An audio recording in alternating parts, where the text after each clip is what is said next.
Hello, Malcolm. In this video, I'm going to hopefully briefly show you how to get started with Microsoft Teams and how to get your class set up.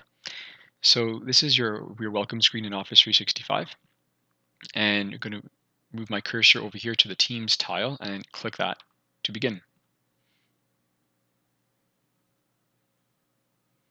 All right, so these are the two teams that I have created.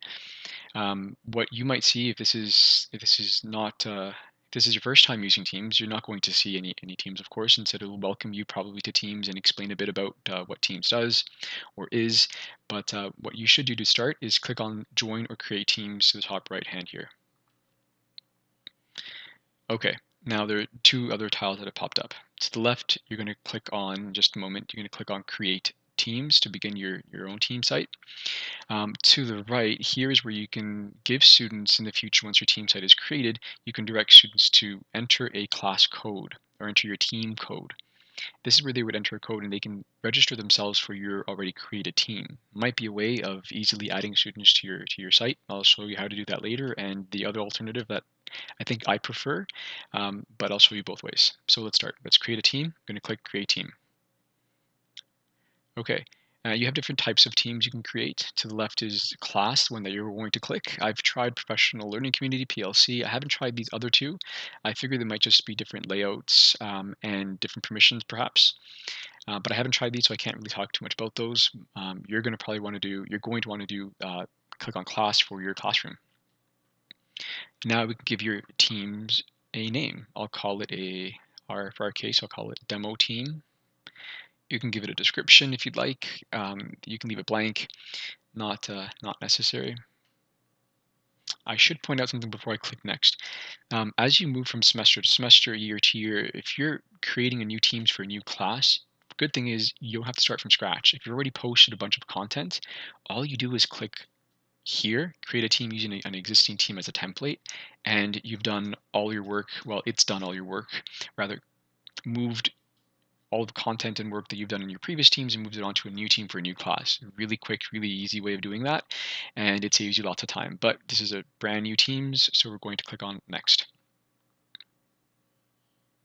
All right, here's where you can add students to your class manually, or you can also add teachers if you're collaborating with another teacher.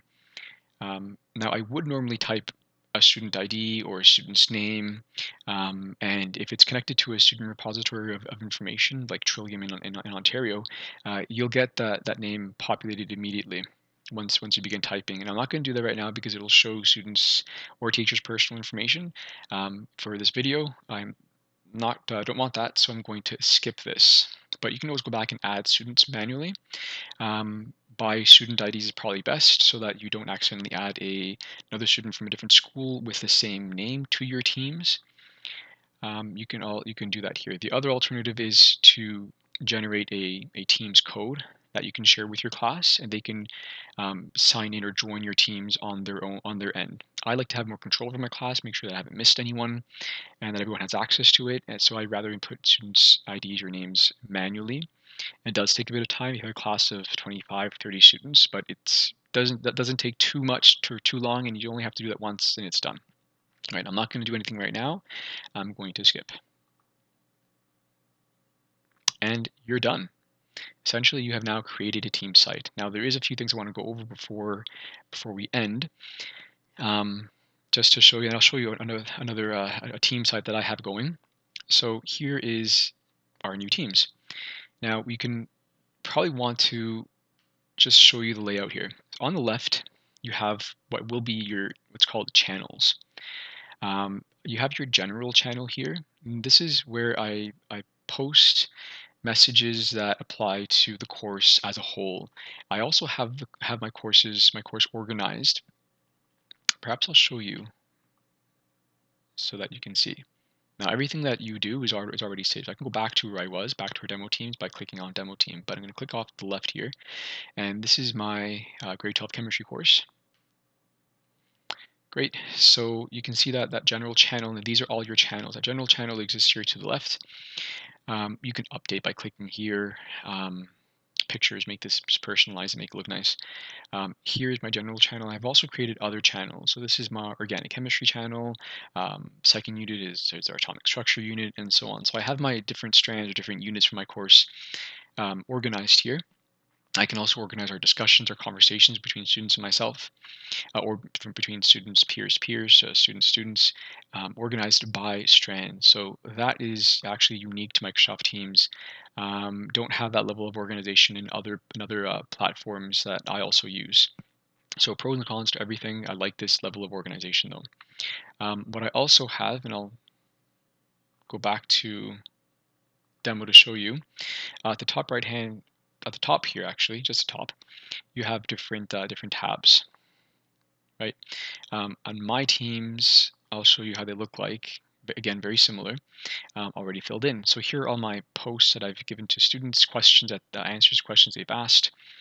If I click on files, these are files that I've shared that are relevant for the whole class.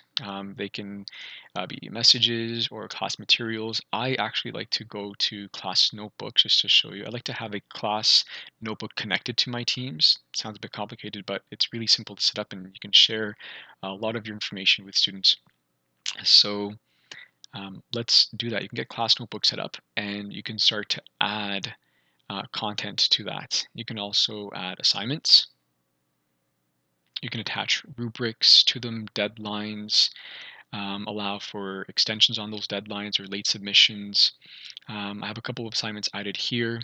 Don't worry, it says I haven't reviewed them or that only 11 of 36 have been turned in.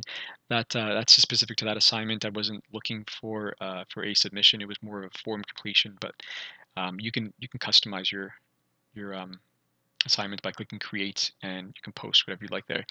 Now, I'm not going to click here because it'll show you student information, but you can also control if you do attach a rubric or grade to your assignments, you can post those here.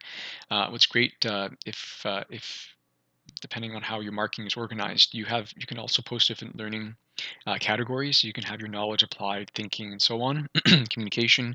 You can have it weighted differently. You can have them out of certain values, and all that is automatically done and ready for you to grade on a computer for online submissions. And here is where you would see those grades. And as they come in, you would click on the assignment and you can see each of your students' assignments and mark it. Okay.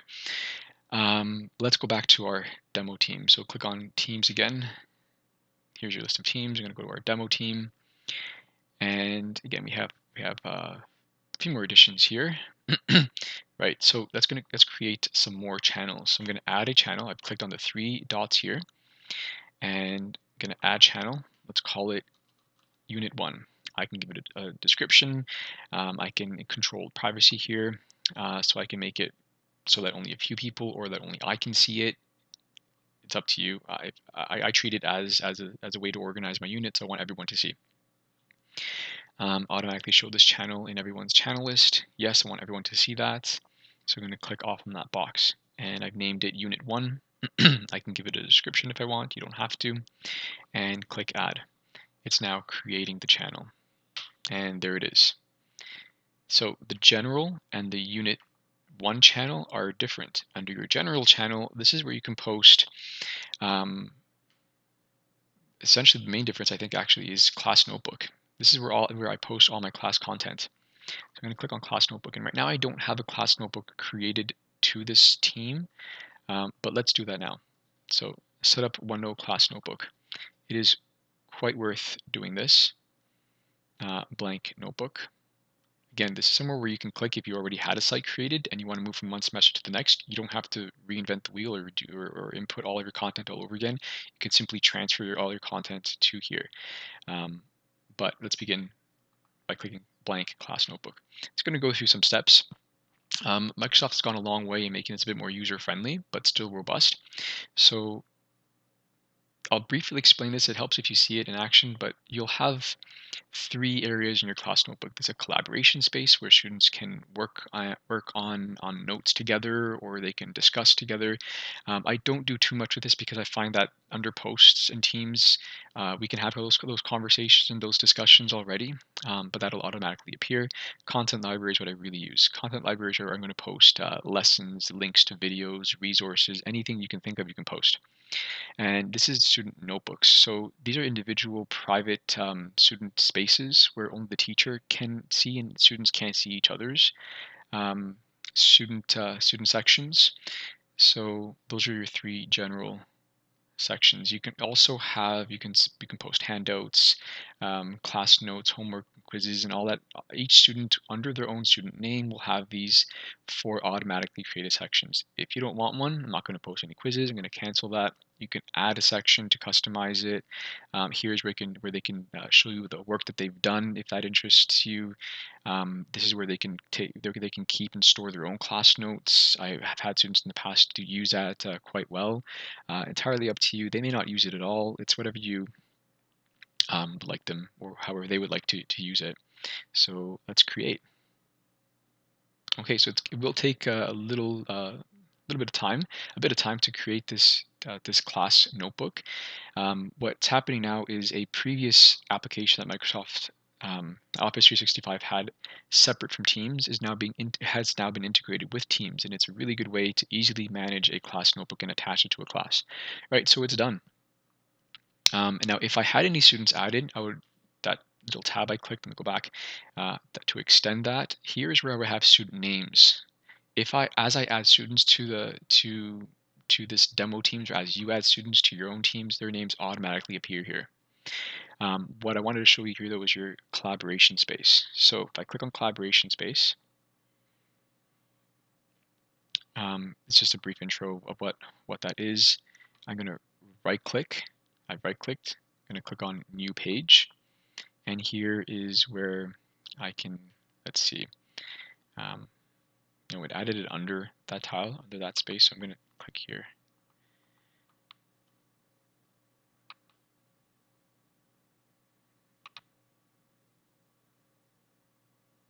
Let's add new section. Here it is. All right, so new section. Let's say unit 1. There, so it's created another different color tab here. I'm going to get rid of this. Just delete it, just to organize. Yeah, permanently delete that welcome tab. All right, so unit 1, I'm going to put, let's call it lessons. Here is where I can then have a blank space here. I can insert a file as an attachment or insert a PDF, and it can be a lesson. It can be some notes for students. It can be, I can add a link to it to a video I've made. I can pre-record audio onto this space. There's lots you can do here. This isn't the focus of this video. It's just to have your team set up. But essentially, this is how you can organize by right-clicking, new section, unit 2, done. Just press enter and it's done. Under my different units, I can put other pages. So think of this as a binder with tabs, different tabs, and sub-tabs here. So I have lessons. I can right-click as my cursors within this binder divider, if you want to call that. I can click on a new page, and I can say I teach science. I'm going to write labs. And here is now where I can put all of my lab resources. I can put new page. I can put homework or practice work. Homework. I can put all my homework here. So this is integrated to Teams and accessible through, I've just clicked out of Class Notebook, and accessible through your general channel. That seems like that's it for Teams to basically get you started. I will have another video on how you can have live meetings, live lessons with students. It's really quite simple, quite powerful. But that will be for another video. One last thing I don't want to forget, I mentioned earlier, is how to generate that Teams code so students can register or can join your teams themselves. You don't have to add them in manually. If you click on these on these 3 buttons here to the right, you can go to manage. It is manage teams. Then you go to settings, and you go to team code, and you click generate. There you go. That is now the code. Now, if you give this code to students and share it however you'd like, if you share that, what they'll need to do then is, I'm going to just go back to Teams, to my to overview of my teams. Click again. If they click join or create team, they can enter that code right here and they'll join your team. You'll then approve of them joining it. That's just another way for students to add themselves. Again, it's up to you if you want to manually add them to have that level of control, or if they wanted to just join it themselves, they can do that. That's it. You've created teams. Hopefully this video wasn't too long. And if you have any questions, let me know. And that's it for today.